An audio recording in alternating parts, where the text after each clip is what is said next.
All right, everybody, Jake Raby here, Air-Cooled Technology. I'm going to give everybody a few seconds to start piling in here because I've got something that you're really going to want to see. And that's this pair of original Bologna, Italy, Italian Weber 48 IDAs that have been modified to 51.5.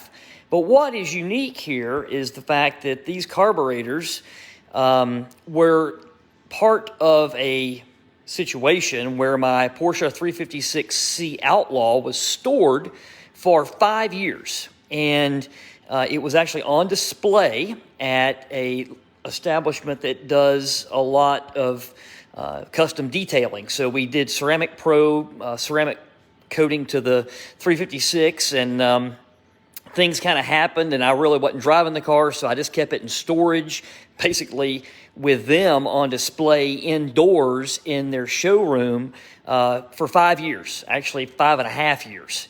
And I didn't plan on leaving the car there that long, so I didn't do anything special to it. The only thing that I did was I treated the fuel with Driven Carb Defender. And that is a product that Lake Speed Jr. and I developed with some other people back in the day. When Lake was at Driven, we did a lot of development work with Driven, and one of the things that we really tested a lot was things like the Driven Carb Defender. So what I want to share with you is the results that I've just seen, not even 5 minutes before I started this live video, that I've experienced when using the Driven Carb Defender with regular old ethanol-laden junk gas from 5 years ago. I didn't do anything special. All I did was put the amount of Driven Carb Defender in the fuel system that I always do, which is what's recommended on the bottle, and I did it 5 years ago. So I've got one of my carbs apart here. I haven't taken it completely apart because I wanted to show you kind of in the raw, if you will. Nothing's been cleaned. The other carb is still together. Again, these are original Italian Bologna Weber IDAs taken to 51.5 by Art Thrain back in 2004. I've had these carburetors for 25 years. So I remember exactly what they look like when I put them on the engine, and it's been 5 years. So I pulled the float out, and you see the fuel, well, it's yellowed, okay? But this is 5 years old. Now, if I take it and take a whiff of it, it doesn't smell like dead fuel, okay? It doesn't smell like fresh fuel, but it doesn't smell bad, all right?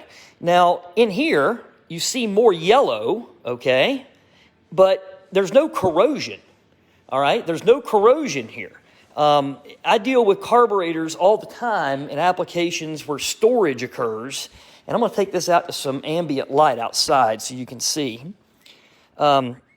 Maybe a little too much light, but I deal with carburetors all the time that have seen storage, and if something hasn't been treated with Carb Defender, it will corrode with this modern ethanol fuel in a matter of about a year and a half, to the point where it's all white and nasty and corroded internally.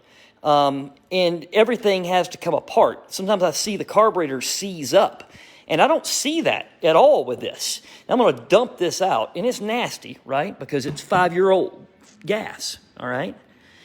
It has a greater consistency than fuel, obviously, would typically have. But look, a little dirty in there, but it's not corroded, right? It's a little discolored, but there's nothing corroded. So I'm impressed with this. I've seen a few other cars over time that have had this for a couple or maybe 3 years, but I've never had it happen on my own car after 5 years. So anyway, I'm just trying to get the 356 back on the road, and I probably now that I've seen this, I probably could have put some fresh gas in it and just ran the thing, and it would probably have been okay because there's also no corrosion on the jets. You see that? Typically, the brass jets will even try to turn white and seize up in the bores and do all kinds of crazy stuff. There's none of that. There's no corrosion on the float. You look here at the carburetor top, no big deal. I mean, these carburetors are old. They're very old. These are original Italian IDAs. I'm impressed with it all the way around. Carburetors are not seized up or anything. They still snap back. You see? So that's pretty cool. And it's something that I didn't really expect to see at this level, because I thought I was going to be dealing with a lot more than this. I'm going to post a picture a little bit later on of what I saw when I basically pulled the top of, or pulled the fuel line off one carburetor and just pumped out what was in the fuel system. It was nasty looking, nastier than this. So anyway, I'll take you in here and show you my 356 that came off of, okay? And charging the battery and that sort of thing. But anyway, I've got the carbs off of it. But that's the engine that those carburetors belong on. So anyway, just wanted to share a little bit of that with you. This engine makes 227 horsepower. It's been making that for over 20 years. And it's a performer. So, and again, Jake Raby here, Air Cooled Technology. Just wanted to show you a little bit about what I learned today.